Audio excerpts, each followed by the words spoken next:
කට්ටියට ඉතින් අයිබෝන් කියලා පිළිගන්නවා මගේ YouTube channel එකට. ඉතින් මං මීට සතියකට ඒකට විතර කිට්ටු කාලයකදී නැත්නම් සතිය දෙකක් ඇතුළත වගේ මේ වීඩියෝ එකක් කරලා දැම්මා මට කරන්න ඕන මගේ සර්ජරි එකක් ගැන. ඉතින් මම මේ අද වීඩියෝ එක ගෙනාවේ සර්ජරි එක ගැන විස්තරවත් ඒ මුකුත් ගැන කතා කරන්න නෙමෙයි. සර්ජරි එකෙන් පස්සේ කොහොමද මම රිකවර් වුනේ? ඒ කියන්නේ මේ වගේ ඒ කියන්නේ ඒ වගේ කියන්නේ අපිට සර්ජරිස් කරන්න එන අවස්ථා තියෙනවා. ඒක දැන් මගේ කකුලේ සර්ජරි එකක් කරන්න වුණා. ඒක එක අයට එක විදිහේ දේවල් වෙන්න පුළුවන්. ඒ වගේම මට අද උදේ දැනගන්න ලැබුණා මේ මගේ වයිෆ් ඇවිල්ලා උදේ කිව්වා මගෙන් ඇහුවා මේ මෙහෙම Facebook එකේ යනවා. මොකද Facebook live එකක් ඇවිල්ලා ළමෙක් ජීවිතේ නැති කරගන්න උත්සාහ කරලා හරි කරගෙන හරි දෙයක් මම තාම එක ගැන හරියටම දන්නේ නැහැ විස්තරයක්. කොහොම වෙතත් මොකක් හරි. ඒ කියන්නේ ගොඩක් වෙලාවට ඕක වෙන්නේ ડિප්‍රෙෂන්, ස්ට්‍රෙස්, ඇන්සයිටි ඔය කියන තත්ත්වවලදී මම ඒ තත්ත්ව ගැන හරියටම මේ විද්‍යාත්මකව සහ ඕකේ මෙඩිකල් පැත්ත ඒ කියන්නේ කොහොමද ඔයගේ ස්ටේජස් කොහොමද කියන ඕන දන්නේ නැහැ. හැබැයි කොහොම වුණත් අපිට එක එක වෙලාවට එක එක ස්ට්‍රෙස් තියෙනවා කියන්නේ. අපිට ඔෆිස් එකේ වැඩක් කරොත් ඔෆිස් එකේ තියෙන වර්ක් ලෝඩ් එක වැඩි වුණොත් අපිට ඒකෙත් ස්ට්‍රෙස් එකක් එන්න පුළුවන්. එතකොට දැන් මගේ කන්ඩිෂන් එක ගත්තාම මට මම හිතපු නැති නොහිතපු දෙයක්. ඒ කියන්නේ මම හොඳට ඇවිදලා කරලා දුවලා හිටපු කෙනෙක්. එතකොට මම හයික් යන්න ආසයි, මම ජිම් එකට යන්න ආසයි. ඒ දේවල් ප්ලෑන් කරන් හිටපු සහ ඒ දේවල් කර හිටපු සහ ඒ වගේ ගොඩක් ප්ලෑන්ස් තිබ්බා. ඉතින් මේ සර්ජරි එක කරාට පස්සේ මම කලින් වීඩියෝ එකක් කතා කරා වගේ මගේ ඇන්කල් එකෙන් ඇන්කල් එක මූවමන්ට්ස් ගන්න බෑ තාමත් එහෙමයි. මගේ මට ඇත්තටම දුවන්න කරන්න බෑ. මට හරි ලිමිටඩ් විදිහට තමයි ඇවිත් ගන්න පුළුවන්. එතකොට ඒ ඇවිද්දත් මම එකට වෙනම ෂූ එකක් දාගෙන තමයි මම ඇවිදින්නේ. එතකොට ඇත්තටම ඒ වගේ දේවල් එක්ක මෙන්ටලි ගොඩක් ඒ කියන්නේ මෙන්ටලි ඇත්තටම මම ගොඩක් කියන්න අමාරුයි. මොකද ගොඩක් කියන වචනේ මම පාවිච්චි කරන්නේ නැහැ. මොකද මම ගොඩක් කියන තැනට වැටුනේ නැහැ කියලා මම හිතනවා. කොහොම හරි ඒ වුණාට මම සැලකිය යුතු තරමකට මෙන්ටලි ස්ට්‍රෙස් වුණා. කියන්නේ මට දැන් මේක කකුල හොල්ලා ගන්න බැරි වෙයිද ජීවිත කාලෙම දැන්. ඒකෙන් මට කොච්චර දේවල් නැති වෙනවද? ඒතකොට මට වැඩ කරගන්න පුළුවන් වේද? මගේ ඔෆිස් එකේ වැඩවලට මොකද වෙන්නේ? ඒතකොට ඔය වගේ ගොඩක් දේවල් මට ඔළුවට ආවා. ඉතින් කොහොම හරි මට කියන්න ඕන අපි හිතන්න බැරි වෙලාවල දැන් විශේෂයෙන් මේ දේවල් වෙන්නේ. අපි කවදාකවත් දැන් එදා මම ජොගින් ට්‍රැක් එකේ ඇවිදින්න ගිය වෙලාවේ ජීවිතේට හිතුවේ නෑ මට මෙච්චර ලොකු කියන්නේ කට් එකක් සැලකිය යුතු ප්‍රමාණික කට් එකක් කරලා ඊට පස්සේ ඇවිද ගන්න මාස 3ක් යනකම් තාමත් ඒක රිකවර් වෙන ගමන් තියෙන්නේ. ඉතින් එහෙම ස්ටේජ් එකක තියාගෙන මට මේ විදිහට කරගන්න වෙයි කියලා. එනකොට දැන් මම අර කලිනුත් කිව්වා වගේ අර Facebook එකේ ලයිව් එකක් ඇවිල්ලා හරි එහෙම ඒ ජීවිතය නැති කරගන්න හරි එහෙම try කරපු ඒ ළමයා ගැන මම හරියට විස්තරය දන්නේ නැහැ. කොහොම හරි එහෙම ඒ වෙච්ච සිද්ධියත් එක මට කියන්න ඕනේ සහ මට පර්සනලි තියෙන අත්දැකීම් තමයි මට ෂෙයා කරගන්න ඕනේ. එතකොට පර්සනලි මට මගේ සර්ජරි එක කළා පළවෙනි සති දෙක විතර යද්දී කොහොම හරි අප්‍රේල් මාසේ 20 ගණන් වෙද්දි මම ඩිස්චාර්ජ් කරා. ඒ කාලෙවෙද්දි මට ෆෝන් එක පාවිච්චි කරන්න හම්බුනේ නැහැ. ෆෝන් එක පාවිච්චි කරන්න හම්බුනේ නැහැ කියන ඉඳලා හිටලා අර්ජන්ට් මෙසේජ් එකක් දාන්න ඕන. අර්ජන්ට් කියලා මෙසේජස් නැහැ. මොකද මට ඔෆිස් එකෙන් මට සර්ජරි එකට ફોකස් කරලා ඒක ගැන worry වෙන්න එපා කියලා තිබ්බේ. මොකද මම අප්‍රේල් අන්තිම සතියේ ඉඳන් පොඩ්ඩක් වැඩ කරන්න ස්ටාර්ට් කරේ. මට ඔෆිස් එකෙන් ඇත්තටම ලොකු හෙල්ප් එකක් දුන්නා මගේ රිකවරි එක කරගන්න. එතකොට මට එතකොට ඔෆිස් එක පැත්තෙන් මෙසේජස් බලන්න දෙයක් නැහැ. මට වයිෆ් මගේ ළඟ ඉන්න නිසා මට එහෙම නැහැ. යාළුවන්ගේ කියලා මම යාළුවන්ට කාටවත් මේ දේවල් ගැන කියලා තිබ්බෙත් නැහැ සහ එහෙම මෙසේජස් ආවා කියලා මම ඒවා වැදගත් මෙසේජස් කියන කොටට ඒ වෙලාවේ දාන්න ගියේ නෑ. ඒකෙන් බලන නොටිෆිකේෂන්ස් ඒවා වැදගත් නැත්නම් එහෙම්ම තියෙනවා. සහ මම ස්ටේටස් ඔය WhatsApp ස්ටේටස් වත් මොකුත් දාන්න නැති නිසා ඒවලට කිසිම රියැක්ෂන් වත් මොකුත් නැහැ. ඉතින් මම ඇත්තටම ෆෝන් එක ගොඩක් පාවිච්චි කරපු කෙනෙක්. ෆෝන් එක ගොඩක් යූස් කරා.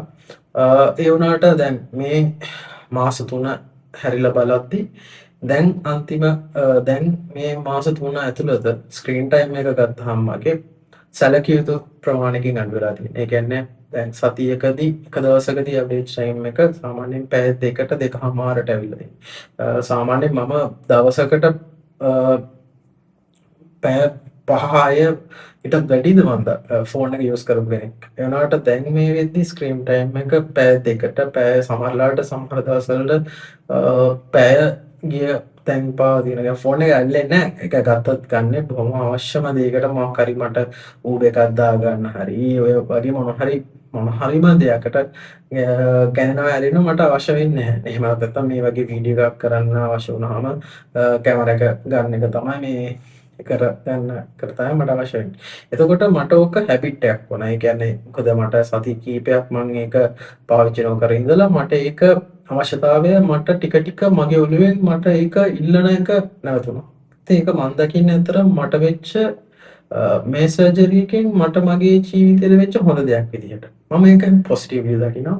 එතකොට මට ඒක මම ඒක සුබදායි විදිහට දකින්න එකම මට මගේ මෙන්ටලි මට ඒක හොඳට ඉෆෙක්ට් වුණා. මොකද මමන්ට ඒ වගේ දෙයකින් මිදෙන්න බැරි කියන්නේ ගොඩක් කට්ටිය ඒක ඒකෙන් බේරෙන්න ඇප්ස් ඒ කියන්නේ ඇප්ලිකේෂන්ස් දාගෙන ඔය ස්ක්‍රීන් ටයිම් එක මම හිතා ලිමිට් කරන්න පුළුවන් ඒවා ලිමිට් කරගෙන ඒ දැඟලිලි ඔක්කොම කරන්නේ නැතුව මට පුළුවන් වුණා ඒක මගේ සර්ජරි එක නිසා තමයි ඒ වුණත් කොහොම හරි මට මගේ ෆෝන් එකේ කන්ට්‍රෝල් එක මගේ අතට ගන්න පුළුවන්. ඒ කියන්නේ මම ෆෝන් එක දැන් පාවිච්චි කරන්නේ මට ෆෝන් එක අවශ්‍ය වුණොත් විතරයි. සහ මට ඔය සෝෂල් මීඩියා වල කියන්නේ Facebook එකේ ගත්තාම මම ඇත්තටම යන්නේ නැති තරම්. මොකද මට Facebook එකේ නම් ඇත්තටම මට පර්සනලි Facebook එකෙන් මට ගන්න දෙයක් නැහැ. කියන්නේ සමහරුන්ට තරක කරන්න පුළුවන් ගෲප්ස් වල දේවල් තියෙනවා එහෙමයි කියන එක ඒක කෙනාගේ පර්සනලි තියෙන වීව් එකකට අනුව වෙනස්.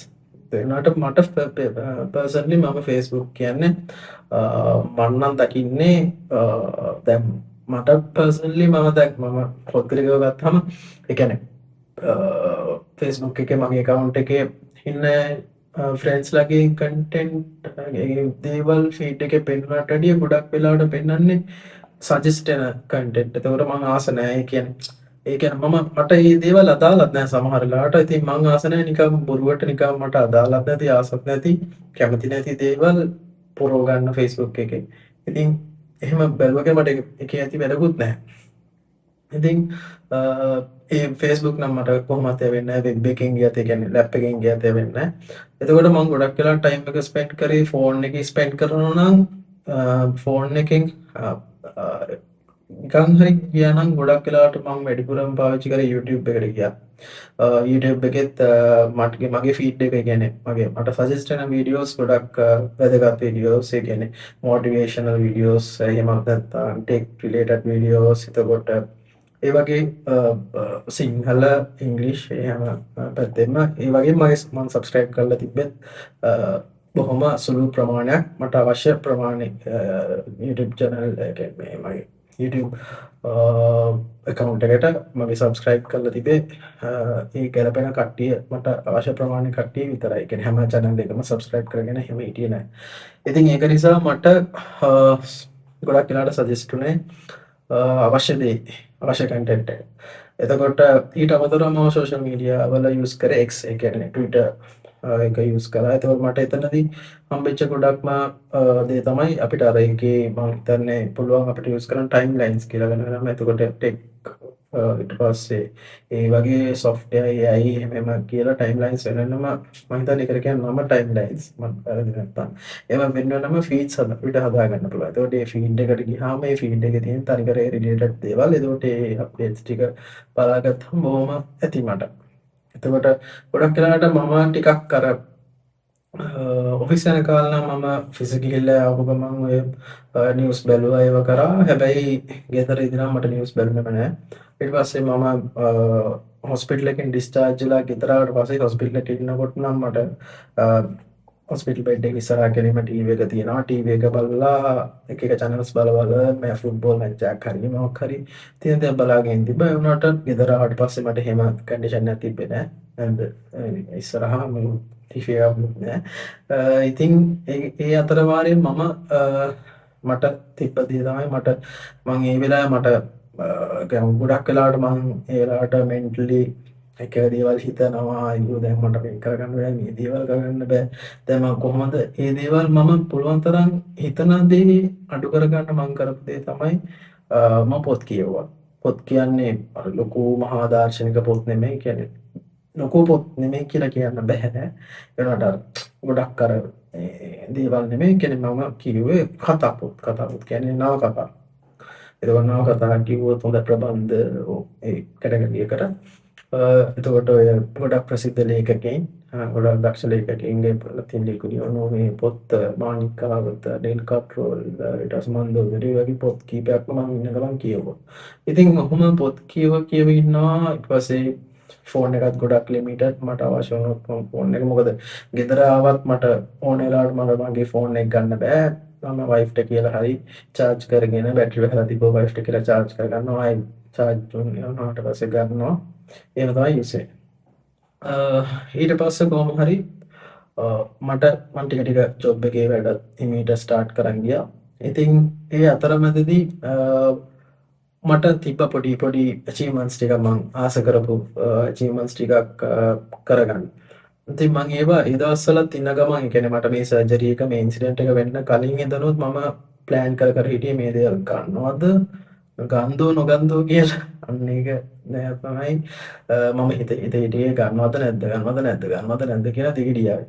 ඉතින් කොහොම හරි මම තීරණය කරා හරි මම මේ ටිකම ඔක්කොම නෙමෙයි යම් දුරකට දේවල් ටිකක් ගන්නවා කියලා. ඉතින් මම ඉන්න ගමන් එක දවසක් මට හිතුණා මගේ ෆෝන් එක මට තිබ්බ කලින් iPhone 15 එකක් බේස් මොඩල් එක. ඊට පස්සේ මට ඔන්න Pro මොඩල් එකක් යූස් කරලා බලන්න ෆෝන් එක iPhone වල. ඉතින් මම ඒක යූස් කරලා තිබ්බේ නෑ ඊට කලින්. ඉතින් මම තීරණය කරා iPhone 17 Pro එකක් අරගෙන බලන්න ඕන කියලා. ඉතින් මම වයිෆ්ට කිව්වා මට ෆෝන් එකක් බලනවා. මේ අපි දෙන්න ගිලවල් යමුද මේ අරන්ද කියලා. ඉතින් අපි ෆෝන් එක ගත්තා තණ්ඩ බැංක් එකට ගියේ. තණ්ඩ බැංක් එකෙන් ගිහලා ෆෝන් එක මම පර්චේස් කරගෙන ආවා. ඊට පස්සේ එතකොට මට නිකන් ඇත්තටම ඒක තමයි මම හිතන්නේ ඩොපමින් නේද? ඒ කියන්නේ මට සතුටක් ලැබුණා. ඒ කියන්නේ මට සතුටකටපත් කරගත්තා. ඒ කියන්නේ සැටිස්ෆැක්ෂන් එක කියන්න පුළුවන්. ඒ දේ ලැබුණා. එතකොට ඊට පස්සේ මම ආස කරපු දෙයක් මගේ ඊට පස්සේ ඉන්න ගමන් අතරමැදදී මේ ෆෑන් එක කරනවා මට ඒ වෙලාව එක වෙලාවකදී මට තරහක් ගියා මම කිව්වා මොන කර්මයක්ද මන්ද මේවත් කරන්නේ මේ වෙලාවටමයි කියලා.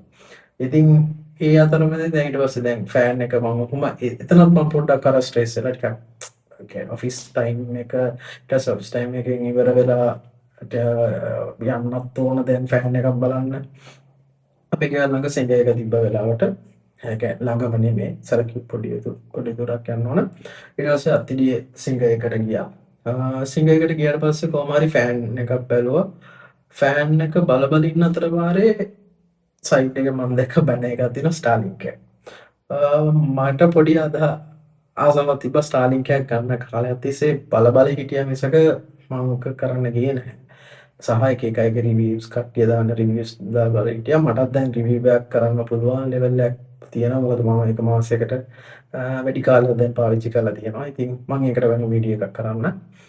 කොහොම හරි ස්ටාර්ලින්ක් එකක් ගන්නවද කියන එක නෙමෙයි අතර ගියේ ෆෑන් එකක් ගන්න. ෆෑන් එක ගන්න අතර ආවේ ස්ටාර්ලින්ක් එක මේ බැනර් එක දැකලා මට හිතුණා මේක තමයි හොඳම වෙලාව. මොකද මට ඒ වෙද්දිත් මම පාවිච්චි කරපු සර්විස් ප්‍රොවයිඩර් ඒ කියන්නේ ලෝකල් මේ අපි සාමාන්‍ය කට්ටිය පාවිච්චි දන්න මේ එකෙන් තමයි මම රවුටර් එක යූස් කරේ. එතකොට ඒකෙත් සාමාන්‍යයෙන් මට මාසෙකට බිල 5000කට කිට්ටු වෙන්න යනවා.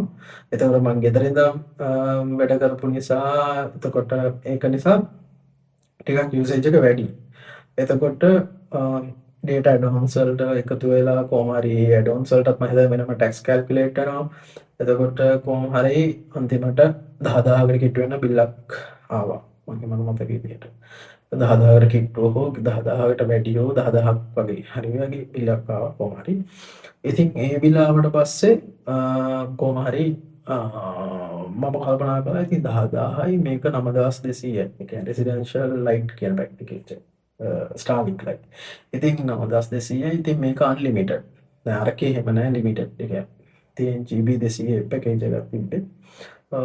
ඉතින් අන්ලිමිටඩ් මට අප්ලෝඩ් දැන් මේකේ ස්ටාර්ලින්ක් එකේ තියෙනවා pros and cons ඒවා මම වෙනම කතා කරමු. මොකද ඒක කතා කරන්න ගියොත් මේ වීඩියෝ එක දිග් කරනවා. ඒක නිසා කෙනෙක්ට කතා කරන්න යන්න කොහොම හරි මට අවශ්‍ය ප්‍රමාණයට ස්ටාර්ලින්ක් එක මට සැටිස්ෆයි වෙන එකක් තිබ්බා. ඉතින් මම ඒකත් පර්චේස් කරන්න තීරණය කළා. ඊට පස්සේ මම මේ සිංගර් එකේ ඇත්තටම මේ ඒගොල්ලෝගේ සිංගර් එකේ සර්විස් එක මාරම හොඳයි. මට මොකද මට තිබ්බ කන්ඩිෂන් එක ඒගොල්ලෝ දැකලා ඒගොල්ලෝ ඔක්කොම මගේ කියන්නේ මම ෆෑන් එකක් ගත්තා. ඊට පස්සේ ස්ටාර්ලින්ක් එකක් ගත්තා. ඊට පස්සේ ඒ ටික ඒගොල්ලෝ අරන් ඇවිල්ලා ඒක ස්ටාර්ලින්ක් එක සෙටප් කරලා දීලා ඇප් එකෙන් ඒ ටික ඔක්කොම ගයිඩ් කරලා මට කරන්න ඕන විදිහ ඒ හැම දෙයක්ම මට ගයිඩ් කරලා දුන්නා. පහුවෙන්දත් මම හිතන්නේ වයිෆ් ගිහිල්ලා ඉන්වොයිස් එක අරන් ආවා. ඒ මොකක් හරි දෙයක් මම ඒගොල්ලන්ට ගිහින් අමතක වෙච්ච දෙයක් මොකක් හරි මොකද ඒ ලේබල් ටික ඩිලිවර් කරද්දි මොකද මට මේ බලවන්කමක් තිබෙන්නේ නැහැ ස්ටාර්ලින්ක් එකේ ඩිෂ් එක ඔය උඩ තැනකට නැගලා තියන්න. ඒ තියමගේ කන්ඩිෂන් එකත් එක්ක. ඉතින් ඒගොල්ලෝ ඒ ටික කරලා දීලා ඇත්තටම හොඳ සර්විස් එකක් දුන්නා. මේ කස්ටමර් කෙනෙක් විදිහට මට මාර විදිහටම සැටිස්ෆයි වෙන්න පුළුවන් විදිහ. ඉතින් මම ඒකත් මම ඇත්තටම ගොඩක් සතුටු වෙනවා. ඉතින් ස්ටාර්ලින්ක් එකෙන් මේ හම්බෙන අන්ලිමිටඩ් ඩේටාත් එක්ක මම ඇත්තටම මට නිදහසේ ඒ කියන්නේ ලිමිට් නැතුව නිදහසේ YouTube එකේ වීඩියෝස් බලන්න පුළුවන් කමක් ආවා. ඉන්න ගමන් තව දේවල් බල YouTube එකේ ඉන්න ටයිම් එක හම්බුණා. ඉතින් ඒකත් එක්ක කොහොම හරි තව මට ආසාවක් තිබ්බා ටිකක් ටීවී එකක් ගන්න ඕන කියලා. ඉතින් ටීවී එකත් පොඩි එකක් නෙමෙයි ටිකක් ලොකු එකක් ගන්න ඕන කියන එක තමයි ආසාව තිබ්බේ. ඉතින් කොහොම හරි අඟල් 55 ටීවී එකක් ස්මාර්ට් ටීවී එකක් ගත්තා.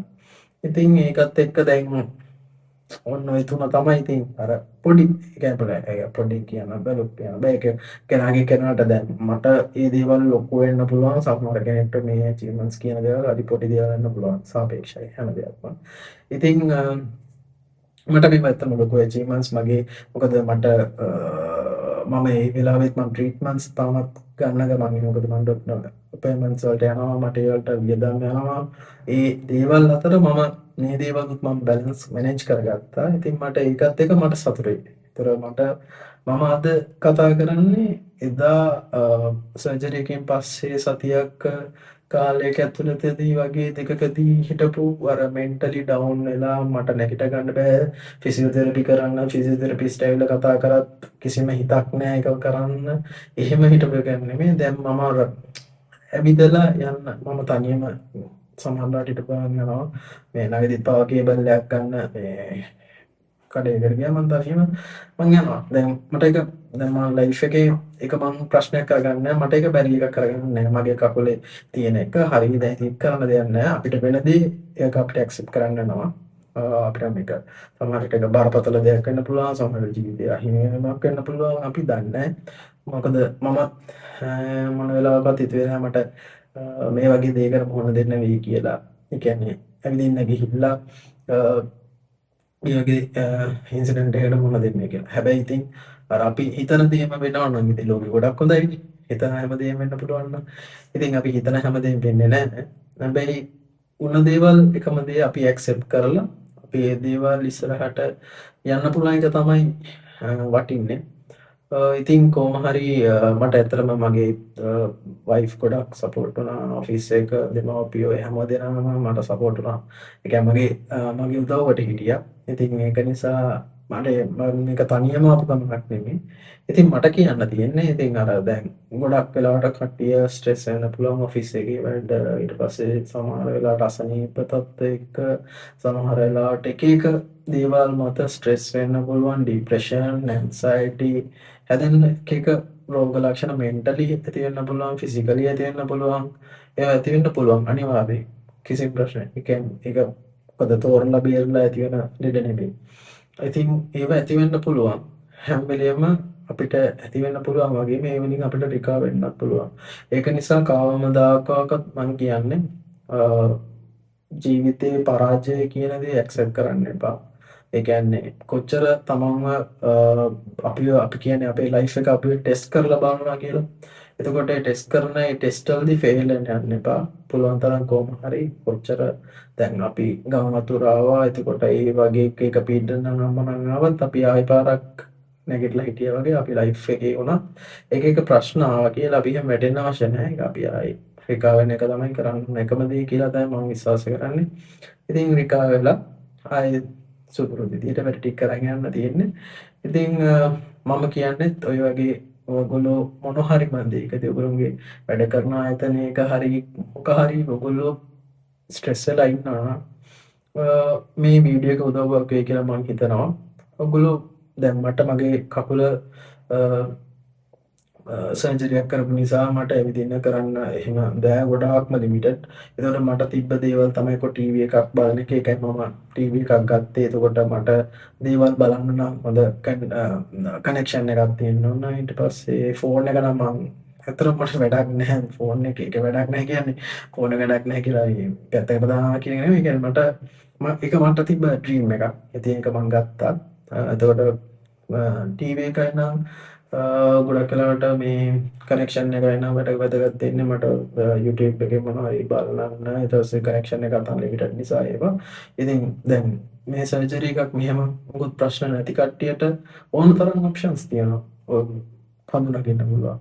කඳු කියන්නේ හයික් එකක් යන්න පුළුවන්. කට්ටියත් එක්ක යාළුවොත් එක්ක එකතු වෙලා එහෙමත් නැත්නම් චීනයකට යන්න පුළුවන්. ඇවිදලා කරලා යන්න පුළුවන්. මොකක් හරි කොහෙද හරි පොඩ්ඩක් බීච් එකකට හරි යන්න මගානේ කොහේ හරි ඇවිදලා එන්න පුළුවන්. ඉතින් ඒ දේවල් කරන්න. පොත් කියවන්න කැමති කෙනෙක් නම් පොත් කියවන්න, මූවීස් බලන්න, ටීවී සීරීස් බලන්න. මමත් මූවීස් ටීවී සීරීස් බැලුවා ඉන්න අතර වාරයේදී ඔය ලැප් එක charge කරගෙන ඩවුන්ලෝඩ් කරගෙන මම ඒවා බැලුවා. ඉතින් මේ වගේ මොනවා හරි දෙයක් කරන්න. කිසිම දෙයකට ස්ට්‍රෙස් වුණා කියලා කවදාකවත් ඒකට අපිට විසඳුම් ලැබෙන්නේ නැහැ. ස්ට්‍රෙස් වුණා කියලා විසඳුමක් ජීවිතයට හානියක් කර ගැනීම හෝ මොනවාක්වත් නෙමෙයි. එකම දේ අපි ඒකට කොහොම හරි රෙසිස්ටන්ස් එකක් දක්වලා කොහොම හරි ඒක අපි ගොඩ එන එක තමයි මම විශ්වාස කරන්නේ. කරන්න පුළුවන් එකම දේ. ඔයගොල්ලන්ට ඒ වගේ මොන හරි කන්ඩිෂන් එකක් තියෙනවා. ඔයගොල්ලන්ට එහෙම දෙයක් දැනෙනවා නම් ඔයගොල්ලන්ගේ සමීප අය කියන්න. ඒ කියන්නේ ඔයගොල්ලන්ගේ දෙමව්පියෝ වෙන්න පුළුවන්. ඔයගොල්ලෝ මැරි කරලා නම් ඔයගොල්ලන්ගේ හස්බන්ඩ්ට වයිෆ්ට වෙන්න පුළුවන්. එහෙමත් නැත්නම් ඔයගොල්ලන්ගේ නෑදෑයන්ට, මල්ලිලාට, අයියලාට, මල්ලිලාට, නංගිලාට එහෙම නැත්නම් ඔයගොල්ලන්ගේ යාළුවන්ට අනිවාර්යෙන් කියන්න. ඒගොල්ලොත් එක්ක ඉඳගෙන කොහේ හරි යන්න මොකක් හරි දෙයක් කරන්න. ඉතින් මේ දේ තමයි මම කිව්වේ මං රිකවර් වුණ හැටි.